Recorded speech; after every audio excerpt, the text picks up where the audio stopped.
This show is all college football, all year round, except there's one exception. You guys know that my other passion is storm chasing, and you know that in the spring, sometimes we'll move the show around because I'm out in the middle of nowhere and we are storm chasing.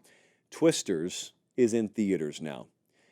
Once upon a time, little JP was inspired by the original Twister. It was, for people like me, what Top Gun was for kids who wanted to be fighter pilots. Twister was, for kids like me, what Days of Thunder was for kids who wanted to be race car drivers.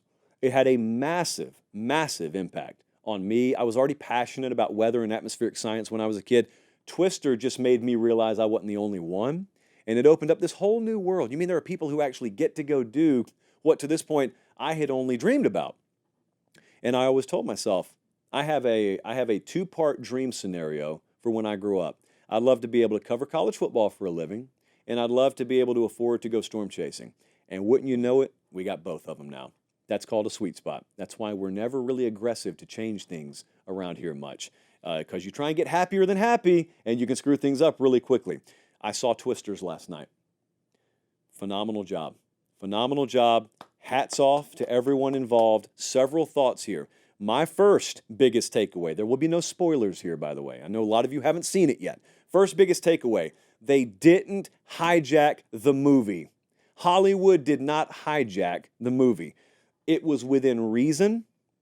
The action scenes passed the test. You got to understand, the trade-off for having storm chasing be featured in a blockbuster film is you got to have some Hollywood in there. That's got to happen, and everyone understands that. Otherwise, it would be very boring, and we would call that a documentary, and I'd love it, but most of you wouldn't. So they nailed it on that front. The characters work. Glenn Powell, man, probably watches every show. Hats off to you, brother. I did not know if you'd be able to pull it off, but you pulled it off. You could pass for being one of us. Initiation would still have to happen, but you could pass for being one of us.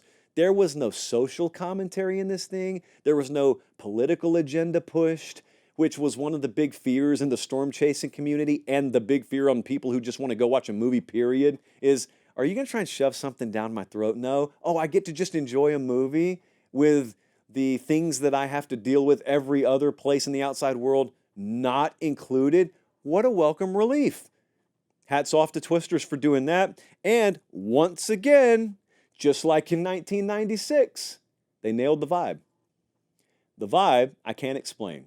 I do this stuff multiple times a year. I'm out in Oklahoma or Kansas or Missouri or Nebraska or Texas multiple times a year chasing tornadoes. Illinois, Iowa. And there is a culture, it's very small, it's very confined. Therefore, it's very hard to understand because almost everyone is an outsider to it when it comes to storm chasing. Hollywood, 2 times out of 2, shockingly, has nailed the vibe. They kind of gave you a good idea of what it's like. These people in this world are very unapologetic about how passionate they are. Now, maybe in your normal 9-to-5 job, the Reed Timmers of the world notwithstanding, you kind of got to sanitize it a little bit. And you can't just nerd out on everyone. You can't be checking Radar Omega or Radar Scope every 5 minutes at your cubicle. But when you get out there in the field, you can. People are unapologetic about how much they love it. So they nailed all that. And I could not be happier and prouder of the folks who made this movie for that. Now, the other thing that mattered a lot to folks like us is seeing storm chasing presented the right way. And it makes some folks emotional to watch it because they love it. I love it. We love it. And it's extremely hard to understand because 99.9% of the population doesn't get it. They're terrified by it, and they want nothing to do with it. The way people talk to you about chasing tornadoes is the same way you would talk to someone, and I don't say this to joke around, that has a substance abuse issue in your family. Every one of us has someone in our social circle or our family who's dealt with substance abuse. And if you hadn't, you probably will one day. The way you talk to them is you try and encourage them to stop. You try and encourage them not to do that thing because it's very dangerous and it could cut their life short. People talk to folks who chase tornadoes the same way for obvious reasons. And the thing about it is, if you're passionate about it, it doesn't matter. You respect it.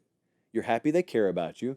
but it goes in one ear and out the other because if you've ever seen tornadoes in person and you're the very, very small minority that's drawn to it, it's no different than a drug. I have a total, like, what do they call it, Colin? Like straight edge lifestyle. I don't smoke, I don't drink, I don't do drugs, but that's one thing I do that I would imagine has me hooked about as much as that stuff. Folks love it. Don't apologize for it. They love it. And so when someone comes along and they're going to put that on the big screen, you're kind of worried that it's going to mock a lifestyle that you really love. But when they do it like they did in Twisters or the original, it really makes you happy because it's presented the right way. It's not like this knock comedic commentary on it. It's just straight up throwing storm chasing in your face, and it's raw and unfiltered, and if you like it, fine. If you don't, fine.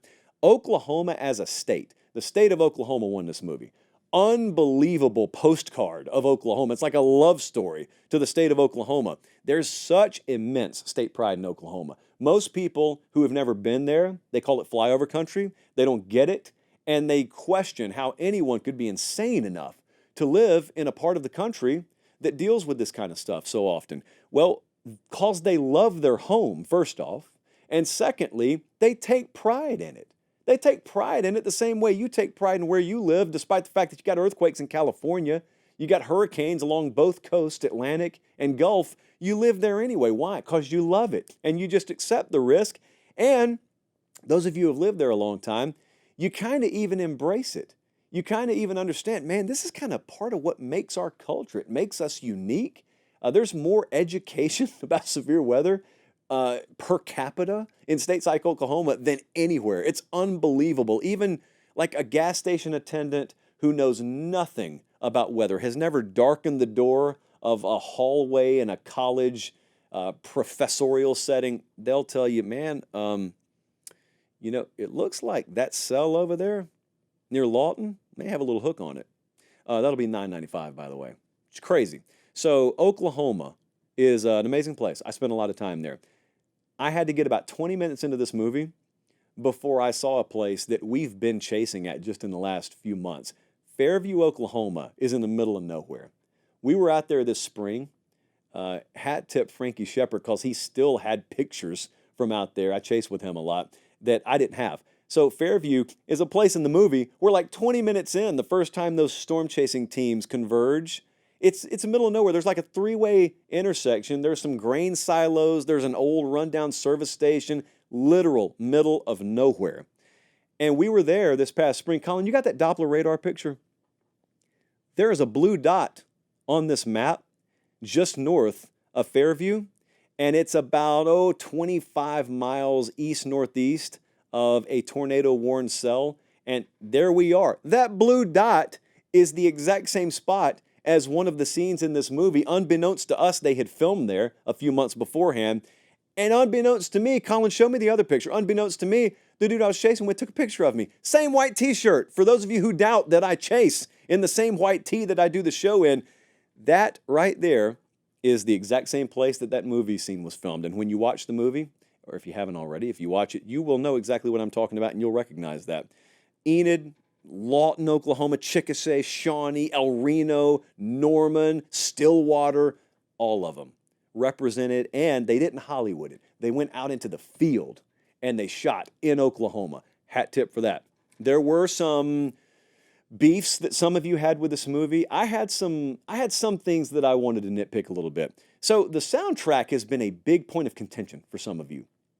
I thought the soundtrack was wonderful. You guys, some of you thought there wasn't enough rock on it. So it's a lot of country. And the first one had like Van Halen and Goo Goo Dolls, and I think the Twister original soundtrack is the most underrated movie soundtrack known to mankind. So you don't have to sell me on the original. I loved it, loved it, loved it. This one I think is really good too, but you are right about that. There wasn't as big a mix in genre in it. I know the Luke Combs song is getting a majority of the run right now. Out of Oklahoma by Lainey Wilson is the best song in that movie. Out of Oklahoma is phenomenal. I think it's the best song she's ever done. I don't have Lainey Wilson posters on my wall or anything. Like, I'm not signed to the same label as her. Out of Oklahoma, I don't even care if you don't go see the movie. Just look up the song. Lainey Wilson, Out of Oklahoma. It's really good. The score of the movie is where they missed. The original score of the original Twister was about as perfect a fit orchestrally with a movie as you'll get. Field of Dreams was done really well too. Titanic. Some of these movies are synonymous with their scores. The score missed the mark in this movie. That is one of the biggest beefs I had. We were leaving the theater last night. I told Savannah, I did not think the score at all fit the movie. It's like they took score from another action movie and they just placed it in this one. It's a nitpick, but it's something that really stood out to me. There was not a ton of overlap. There was no overlap in story between the first one and this one, which surprised me. There were not a lot of callbacks or references at all to the first one, which surprised me. And frankly, I would have done it differently. I thought character and story development could have taken a deeper dive. It was good enough, but it could have taken a deeper dive. But all in all, I loved it. I think every one of you will love it when you go see it. It's how movie making's supposed to be done, man. Also, it dawned on me that I got to get a handshake that involves the twirly thing. I've never even seen that done before. I have been in the field storm chasing for years. I have never had it occur to me, I need a storm chasing handshake. But I'm going to work on it because I got a few months before next spring gets here. And not to discount second season in the fall, but I'm busy in the fall. So I give this movie 4 Chalai out of 5. Strongly recommend. This will not be the last time we debut the Chalai rating system on you, but 4 out of 5 Chalai is the highest rating I've given a movie this year so far. And how about finishing just a couple of $1 million behind Oppenheimer for the biggest opening weekend release of the year? Wow. So, yes, if you're wondering whether you need to, definitively yes, go see Twisters.